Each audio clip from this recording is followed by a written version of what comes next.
एक महत्त्वाची बातमी आहे आणि धक्कादायक अशी बातमी आहे। निवृत्त मुख्याध्यापकाकडून पत्नीची गळा दाबून हत्या करण्यात आली आहे। पत्नीच्या हत्येनंतर स्वतः गळफास घेत या मुख्याध्यापकाने आत्महत्या केली। नाशिकच्या जेल रोड परिसरामधील ही धक्कादायक घटना आहे।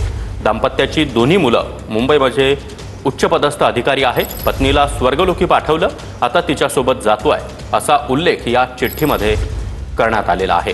आमच्या मृत्यूला कोणीही जबाबदार नाही असं देखील या चिठ्ठीमध्ये मुख्याध्यापकाने म्हटलंय।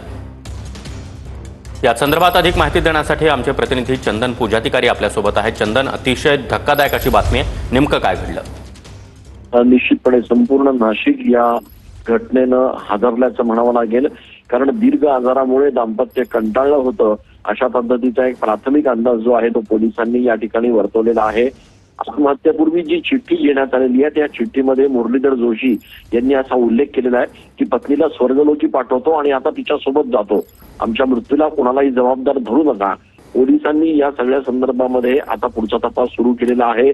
मात्र 2017 पासून त्यांच्या पत्नी या व्हेंटिलेटरवर होत्या, त्याच्यानंतर त्या घरी देखील आल्या होत्या। मात्र मेंदू विकाराच्या त्रासानं त्या ग्रस्त होत्या आणि त्यामुळेच एकूणच दीर्घ आजारामुळे ही संपूर्ण घटना घडल्याचं पोलीस तपासात आता समोर येत आहे। पतीनं पहिले पत्नीला संपवलं आणि त्यानंतर त्यांनी स्वतः देखील आत्महत्या केली। विशेष म्हणजे या दाम्पत्याचे दोन्ही मुलं जे आहेत ते मुंबईमध्ये उच्चपदस्थ अधिकारी आहेत, त्यामुळे नाशिकच्या गंगापूर रोड परिसरात घडलेल्या या घटनेमुळे आता शोककळा पसरलेली आहे। नक्की चंदन, धन्यवाद या माहितीसाठी।